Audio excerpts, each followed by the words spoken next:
Cordial saludo, estimado tutor y compañeros. Mi nombre es Creylen Cugia Balbuena, soy estudiante de Ingeniería Industrial en el CEAD Valledupar.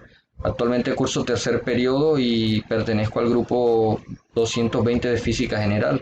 Este es mi documento de identidad y pueden observar que el último dígito es 4, por lo tanto trabajaré en base a ese número.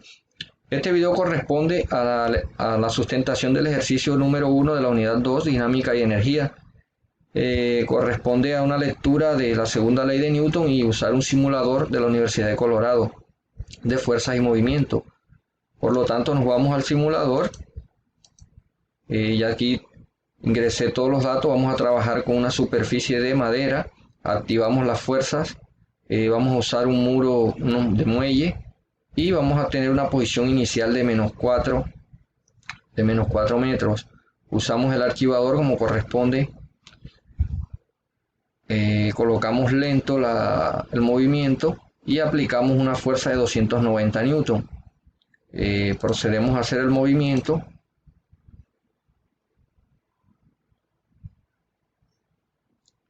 Ahí, como pueden observar, lo frenamos antes de que llegue a OK.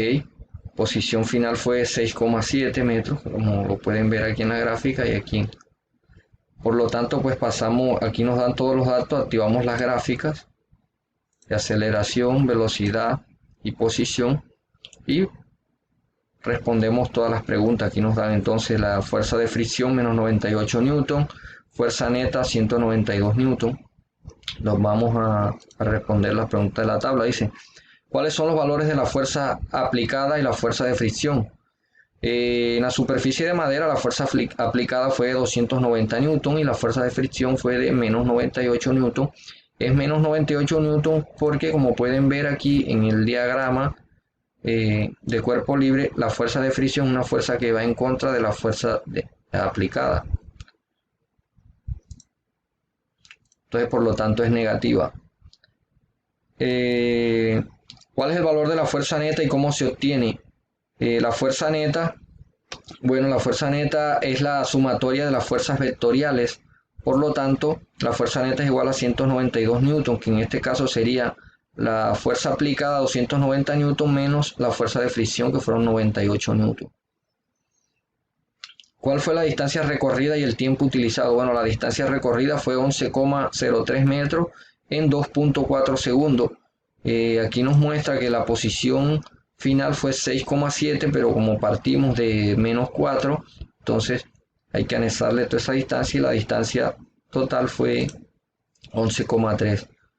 En ambos casos, tanto en la superficie de madera como en hielo, pudimos observar que se forma una curva que va de manera ascendente, lo que quiere decir que el comportamiento es directamente proporcional, ya que la distancia incrementa a medida que transcurre el tiempo.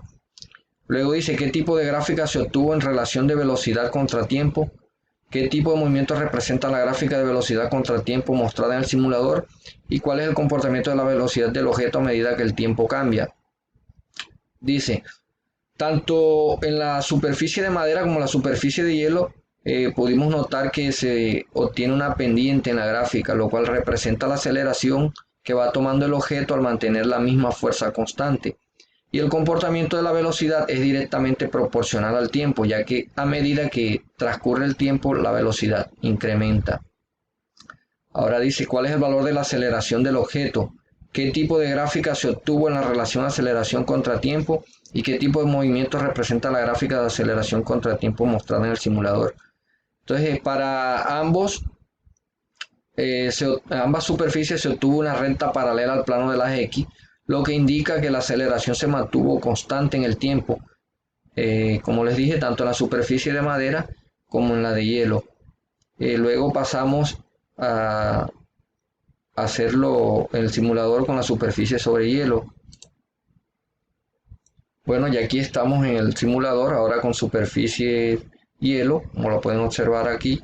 Activamos las fuerzas, colocamos un muelle en el muro, posición inicial otra vez, menos 4, el archivador, aplicamos una fuerza de 290 y procedemos a hacer el movimiento. Como pueden ver, lo frenamos antes de que llegue. Ahí está más o menos.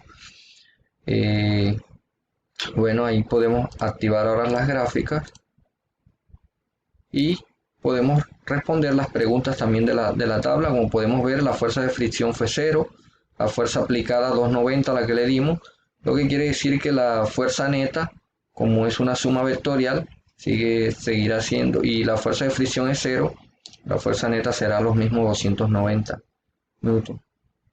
Entonces respondemos las preguntas.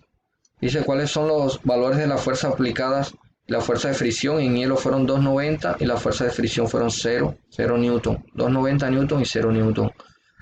¿Cuál es el valor de la fuerza neta y cómo se obtiene? Bueno, se obtiene de la misma manera que se obtuvo en la de madera, y la fuerza neta, como es una suma vectorial y aquí es 0, siguió siendo 290 newton.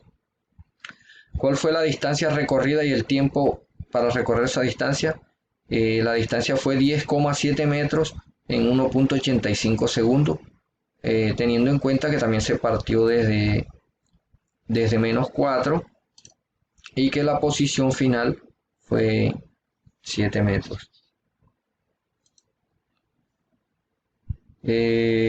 Bueno, ya estas respuestas son las mismas.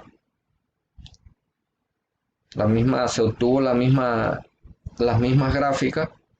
Aquí dice cuál es el valor de la aceleración. La aceleración del objeto sobre hielo fue de 5,80 metros por segundo al cuadrado, y se obtuvo también una recta paralela al plano de las X, lo que indica que la aceleración se mantuvo constante en el tiempo, tanto en superficie de hielo y madera.